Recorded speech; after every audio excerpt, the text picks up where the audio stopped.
Hola, ¿qué tal? Bienvenidas y bienvenidos al aire, una nueva edición de Impacto Económico. Les saluda Luis de Jesús. De inmediato revisamos titulares. El Salvador eligió este domingo a Nayib Bukele, del partido Gana, como nuevo presidente de la nación. Ahora, ¿qué le depara al país centroamericano con este nuevo gobierno? En breve le decimos. España atraviesa por una virtual recuperación económica, pero una recuperación que poco ha beneficiado a los sectores más pobres de la sociedad española. En nuestro expediente económico de hoy, analizamos. Y la Unión Europea y Japón estrenan su nuevo pacto comercial que inició la semana pasada. Será la mayor zona de libre comercio del mundo. En Economía 360, los datos.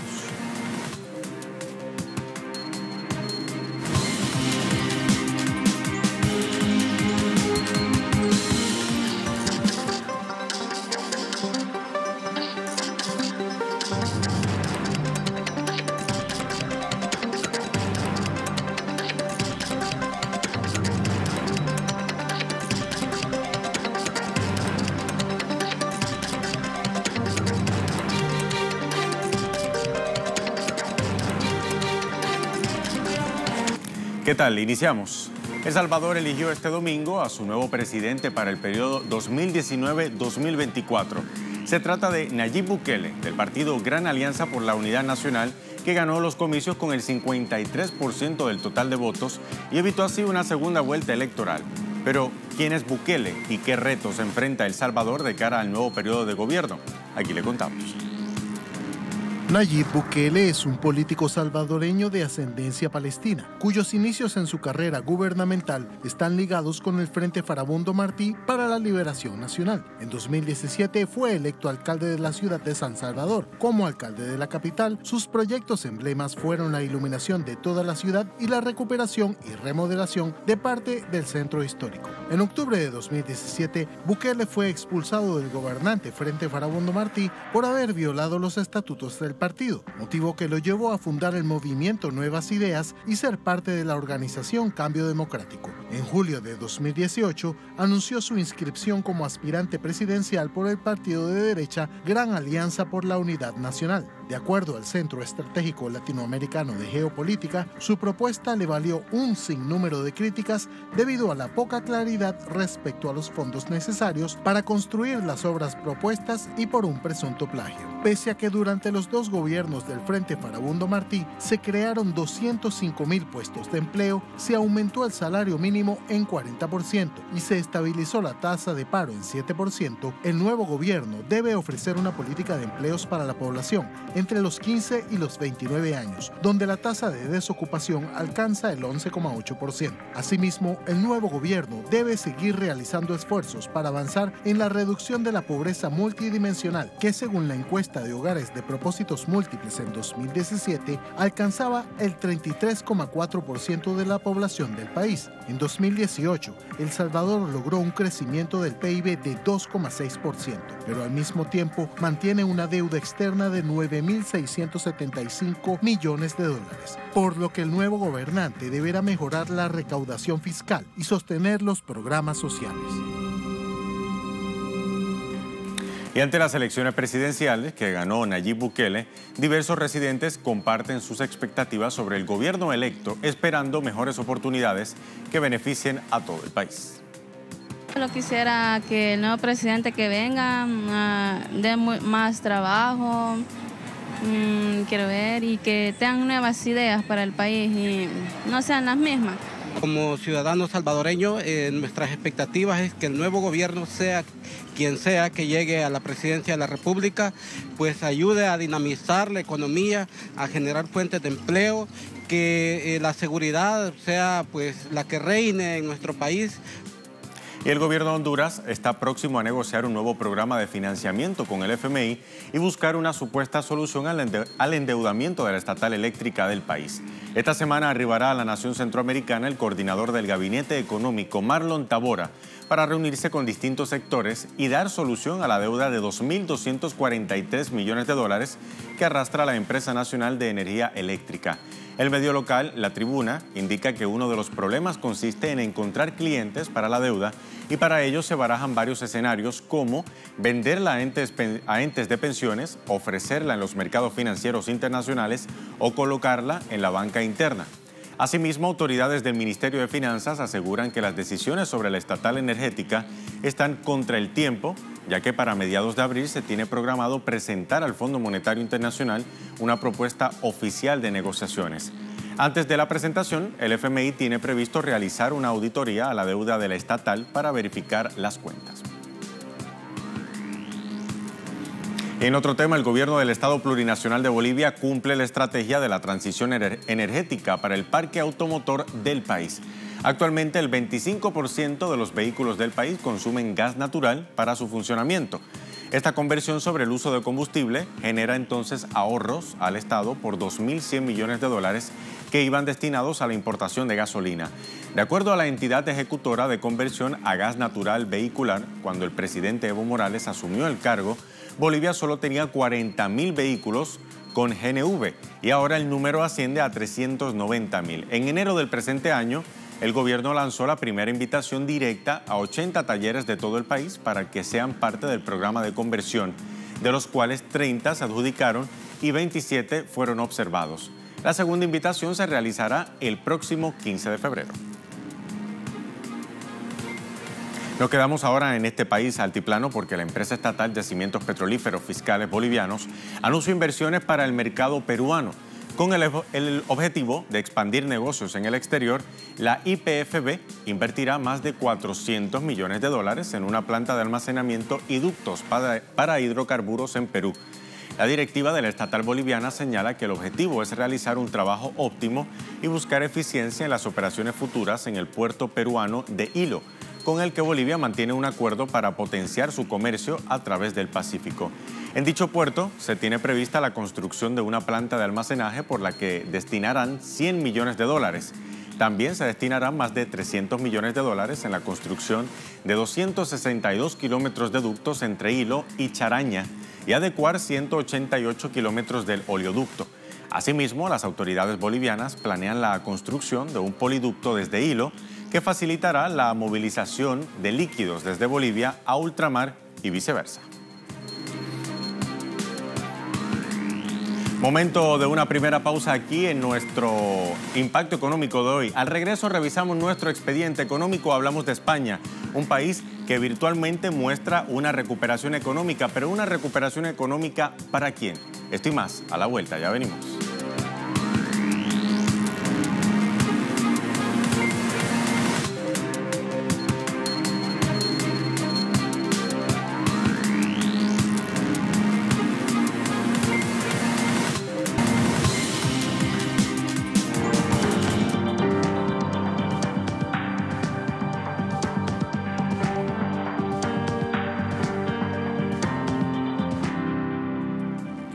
Bien, momento de abrir nuestro expediente económico. Hablamos de España, un país que atraviesa por un periodo de recuperación económica en los últimos años, según indicadores como el crecimiento del PIB, la inversión, las exportaciones e importaciones e incluso otros que son un poco más subjetivos como la confianza empresarial.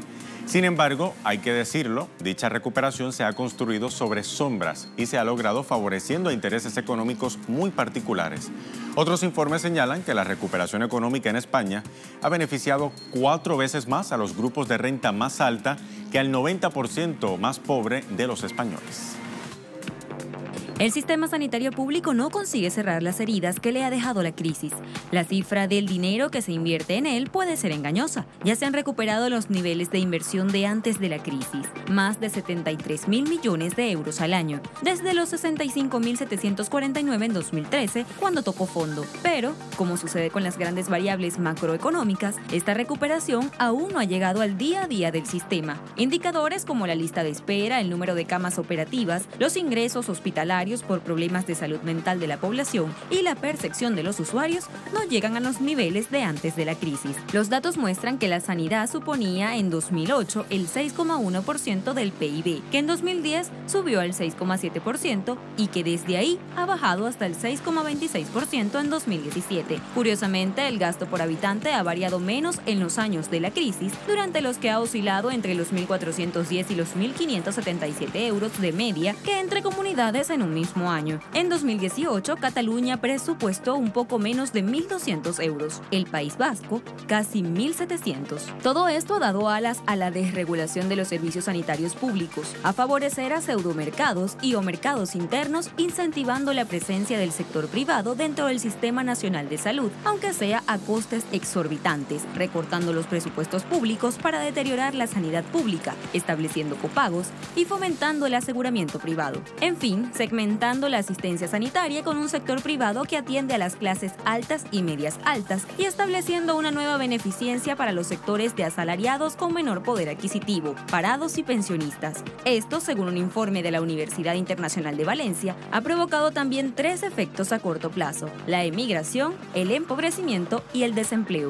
Un escenario que ha disparado las alarmas, incluso de los profesionales de la salud. En el 2013, la revista médica Lancet publicó un artículo firmado por decenas de médicos nacionales y extranjeros, alertando de la pérdida de la calidad sanitaria en España. Denunciaron que mientras una resolución de la ONU instaba a los gobiernos a acelerar el progreso hacia el acceso universal y asequible a servicios de salud de calidad, el gobierno español, pasando por alto el procedimiento parlamentario, promulgó un real decreto para limitar el acceso a los servicios gratuitos de salud, socavando así el principio de cobertura universal, favoreciendo la exclusión. 6 años más tarde, los recortes en la sanidad pública se siguen trasladando a una política restrictiva de personal, empeorando las condiciones de trabajo, produciendo aumentos de los horarios y disminuciones salariales, lo que ha llevado a que en muchos casos se produzca una disminución efectiva de la capacidad asistencial de los centros públicos, con menor número de camas para pacientes, consultas, quirófanos, personal de guardia, entre otros. Las listas de espera benefician a la sanidad privada y sabemos de casos de personas con muy pocos recursos que han pedido préstamos al banco para poderse operar, porque en la pública ha sido imposible, están desesperados ya. Porque la lista de espera, a medida que dejan pendiente las intervenciones quirúrgicas, hay gente que ha fallecido, por ejemplo en Vallebrona 8, que están denunciados, y luego a la gente que tiene una lesión pues se le incrementan los dolores y los daños, y cuando lo operan van peor que cuando lo dejaron en lista de espera. Otro fenómeno que preocupa entonces a la sociedad española es el intento del gobierno de potenciar la idea de que el mercado es el mecanismo más eficiente de asignación de recursos en todos los órdenes de la sociedad. Veamos. Tras los drásticos recortes en la sanidad pública ordenados por el PP en 2012, las pólizas de salud no han parado de crecer hasta llegar a los 11,5 millones de personas cubiertas en 2017, 1 millón más, un 10% adicional desde el gran tijeretazo. Eso supone que 1 de cada 4 españoles acude a la sanidad privada amparándose en un seguro. Hoy, 1 de cada 5 hogares tiene un seguro sanitario, con un gasto medio de 1.186 euros anuales, según datos del Instituto Nacional de Estadística. Estas pólizas tiraron del sector con un 5,6% de crecimiento. Parte de los suscriptores de esas pólizas han tenido malas experiencias en la sanidad pública. Durante los años en que se desplomó la inversión, a partir de 2012, bajó la satisfacción de los usuarios del gran paraguas público de cobertura sanitaria, al tiempo que crecían las listas de espera. Crecen los asegurados y en consecuencia crece el negocio, los ingresos. Tanto las empresas sanitarias como las aseguradoras de salud disfrutan del viento de cola y han ingresado un 16% más en los últimos 5 años. Las clínicas privadas ingresaron en 2016 6.175 millones de euros. En 2010 eran 890 millones menos, según la recopilación de datos del Observatorio Sectorial de BKD Informa. En 2017 facturaron 6.405 millones de euros, un 3,7% más que en el ejercicio anterior. En 2018, el monto llegó a los 8.520 millones, según afirman, por la ampliación y mejora de la oferta. El segmento que más aumentó fue el de convenios con compañías de seguros, tras superar los 4.000 millones, un dato que representa el 63% del volumen total. En la Fundación IDIS elevan este importe a 7.748 millones, un 4,1% más respecto a 2016. Le sigue la demanda pura, sin póliza ni seguridad social, y los conciertos públicos. En España hay 451 centros privados con 51.332 camas, lo que supone el 57% y el 33% del total del país respectivamente, con más de 260.000 profesionales empleados, 50.000 de ellos médicos. Una oferta que se concentra en Cataluña, Madrid y Andalucía y que está controlada por 7 grandes grupos que representan el 73% del mercado: Quirón Salud, Vitas, HM Hospitales, Grupo HLA, Hospiten, Clínica de Navarra y Pascual. La Fundación IRIS, organización que aglutina el sector sanitario privado, considera que el papel creciente de sus empresas contribuye a la descarga y el ahorro del sistema público, ya que entienden que se liberan recursos porque los ciudadanos que cuentan con un seguro privado no consumen o consumen solo en parte los recursos públicos. La patronal de las aseguradoras, UNESPA, mantiene que el crecimiento de las pólizas se debe a que empresas y pymes las ofertan como un beneficio social, el más valorado por los empleados. Pero lo que no se dice es que las empresas desgravan los seguros que contratan para los trabajadores, con lo cual, entre todos los españoles se financia el seguro privado. Con las contrataciones de pólizas, las empresas se deducen el 100% de lo aportado en el impuesto de sociedades. Ahora bien, para muestra un botón, visto así, el remedio es peor que la enfermedad, ya que en medio de la recuperación económica, la apuesta del gobierno español sigue direccionada a privilegiar al mercado, desregulando, en este caso, el servicio de salud y al mismo tiempo aplicando recortes al sistema público de sanidad. Con esta información hacemos una segunda pausa. Aquí en Impacto Económico, al regreso revisamos Economía 360. La Unión Europea y Japón ponen en marcha su pacto comercial, el de mayor zona libre de comercio en el mundo. Esto y más a la vuelta.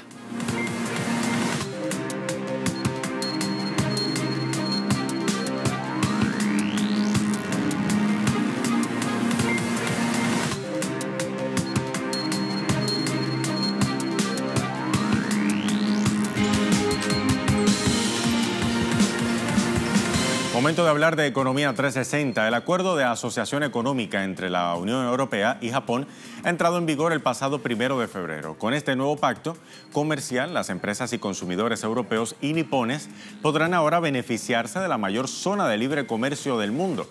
El presidente de la Comisión Europea, Jean-Claude Juncker, afirmó que el nuevo acuerdo ofrecerá a los consumidores más opciones y precios más accesibles y protegerá los grandes productos europeos de aranceles que ahora se reducirán al 99%, mientras Japón disfrutará de una reducción arancelaria sobre el 97% de los productos importados de la Unión Europea. Asimismo, dijo que el pacto crea un nuevo mercado de 635 millones de consumidores y 1/3 del Producto Interior Bruto mundial y permitirá entonces a las pequeñas empresas europeas ahorrar más de 1.000 millones de euros al año en impuestos. El nuevo pacto abrirá también el mercado de servicios, que incluye servicios financieros, comercio electrónico, telecomunicaciones y transporte. Y la canciller alemana Angela Merkel y el primer ministro japonés Shinzo Abe se comprometieron a trabajar juntos en el contexto del comercio de la Unión Europea y Japón. Merkel, que se encuentra de visita en Japón para fortalecer las relaciones bilaterales, elogió la entrada en vigor del pacto comercial entre la Unión Europea y Japón, mientras el primer ministro japonés resaltó su interés de estrechar el sistema económico libre y abierto entre ambas naciones, donde se apoye el multilateralismo. El acuerdo entre el bloque comunitario y Japón es el mayor pacto comercial bilateral firmado hasta la actualidad, que abarca a más de 630 millones de personas y casi 1/3 del PIB mundial. Japón y Alemania liderarán la zona más grande de economía libre, que fue creada por el Acuerdo de Asociación Económica EPA, que entró en vigor el 1 de este mes. Para eso, debemos minimizar el impacto del Brexit en la Unión Europea y la economía global.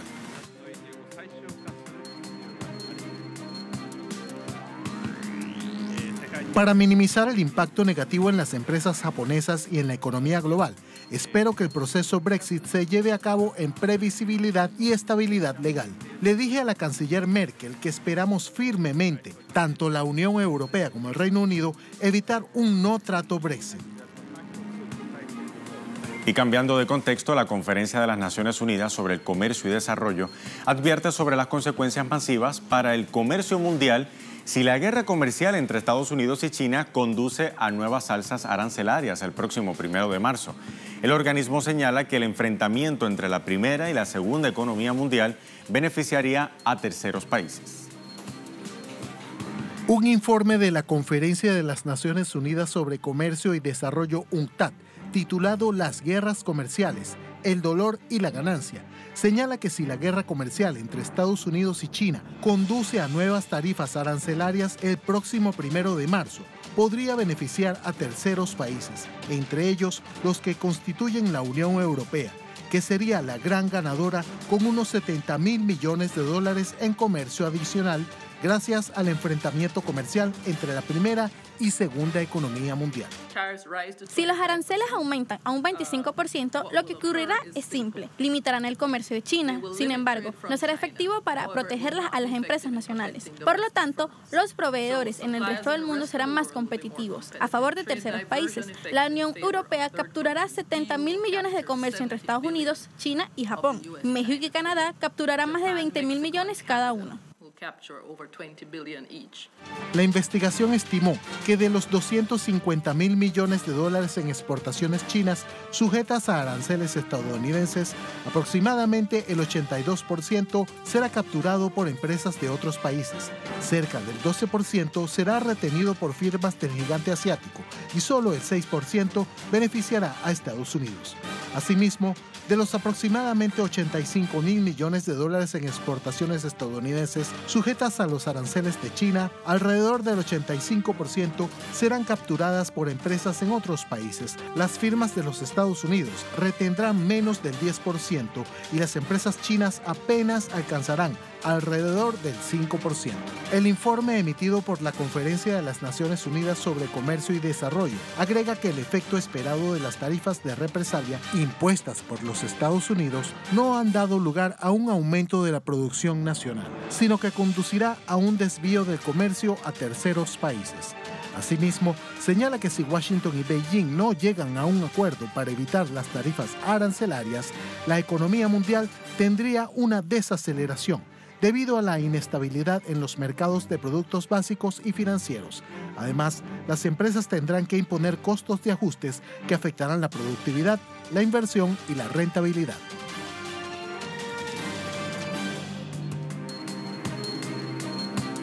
En otro tema, la primera ministra de Escocia, Nicola Sturgeon, aseguró que Reino Unido no está listo para su salida de la Unión Europea el próximo 29 de marzo. La premier, crítica de la agenda de negociaciones de Theresa May con Bruselas, instó a Londres a pedir el retraso de la fecha de partida, una opción que May ha rechazado en varias oportunidades. El Reino Unido simplemente no está preparado remotamente para salir de la Unión Europea dentro de 53 días. Y eso ha sido obvio por un tiempo. Por lo tanto, el gobierno de Reino Unido debería pedirle a la Unión Europea que acepte retrasar la fecha prevista para el Brexit. Es momento de revisar los indicadores del precio del crudo al inicio de la jornada de este lunes.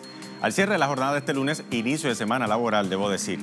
Lo hacemos como de costumbre revisando el precio del crudo de intermedio de Texas, el WTI, marca este lunes 54,16 dólares, perdió 2,14%. Revisamos el Brent de referencia en Europa, que marca hoy 62,27 dólares, perdiendo en su caso 0,92% frente a la jornada anterior.